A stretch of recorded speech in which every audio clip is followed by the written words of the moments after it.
Welcome to Craftify AI tutorials. Today I'm going to show you one of our newest tools that is so amazing and it has really brought Craftify AI to a totally new level.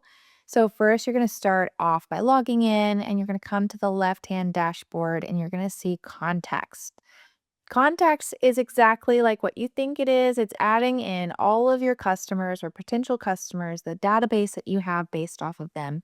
And you can add them to Craftify so then we can send emails, updates, blog posts. We can create social media content and be able to extract that for that specific type of person that we're looking for. It's an amazing tool that's going to help make all of Craftify really work for you in the best way. So let me show you how to do that. First of all, we're coming here. I haven't uploaded any of my contacts yet. So what I'm going to do is you have two different options. You can either import contacts or you can just add a simple new contact. I'm going to show you how to import first and then we'll add another contact. So if you have a CSV file, so basically if you're working right now with MailChimp, for example, and you already have a huge database there of subscribers, you can download a CSV file of all of the information that is inside of your MailChimp and upload that here. Um, just using MailChimp as an example, I'm sure you have all sorts of different database that you can work with. So I'm going to take that file that I've downloaded and add that here and click next. Automatically, it's going to read all of the different columns that are in that spreadsheet.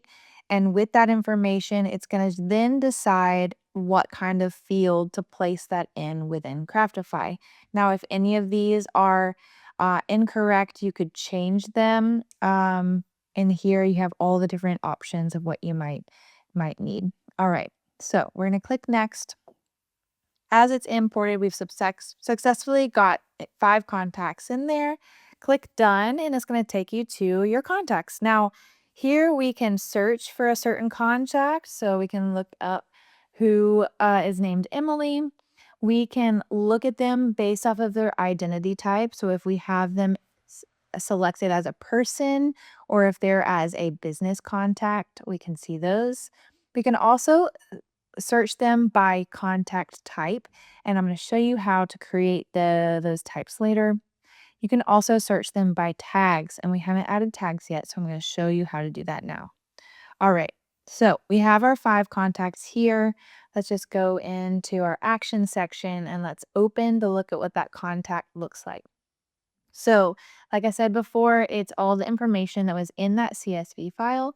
So I've got their type. Is there a customer? There's someone who's bought cookies from me before. We've got their email. We know that they've been subscribed to our newsletter, so we're not breaking any laws by sending them an email. Phone number, address, and any other information that I might have had from them.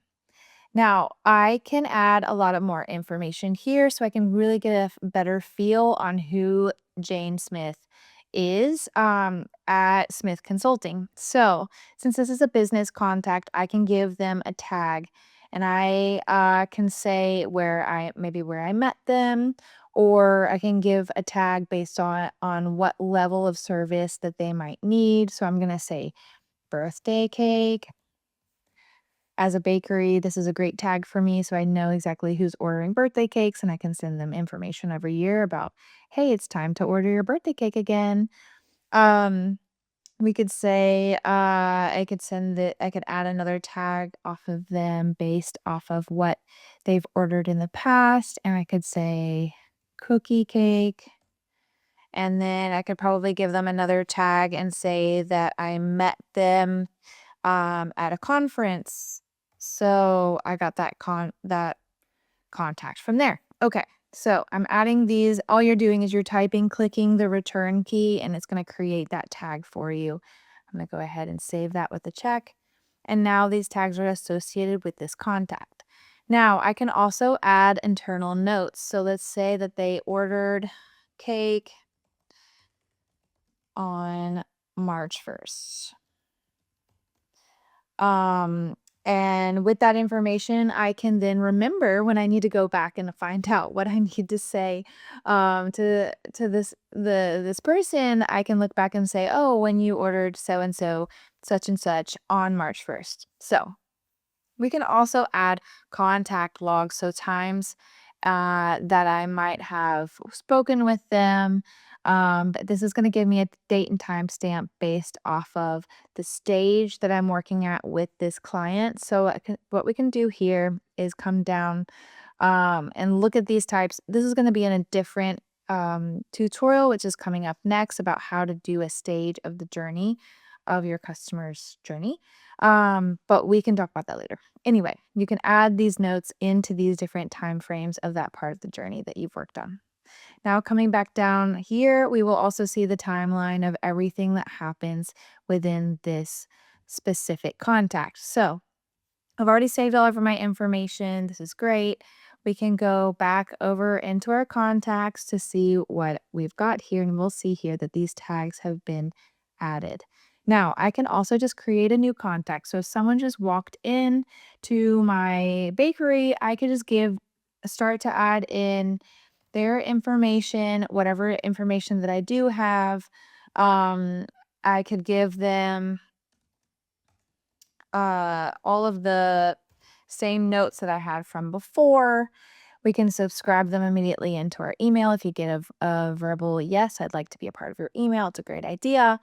And then, of course, you can categorize them. I've already got some categorizations here from what I did before, and I can go ahead and use one of these, or I can also add to that. Again, you can also add an internal note. And if you want to add a custom field, this is a great moment to do that too. I could say that this was at a certain location of my shop. So this location is in Vancouver. So I would say location of shop. So she walked in to this location, and I can add all of this here. Now, we can also add a field type. So whether it's going to be integer, decimal, date, multi-line text, true or false. So if you want to have this as a yes or no question while you're working on this custom field, you can also build that in to make your importing much easier in the future. All right, so I'm going to click save, add that to my custom field. So we've got her coming in as a Vancouver client. All right, so I'm gonna go ahead and click save on my new contact. That's gonna be added into my overall contacts, and I can see here her entire profile from adding her in. Okay, so I hope that helps you understand how to use the contacts. It's really straightforward and very easy. And if you have any comments, please leave them, and we'll be happy to answer your questions. Thanks, have a great day, and keep crafting.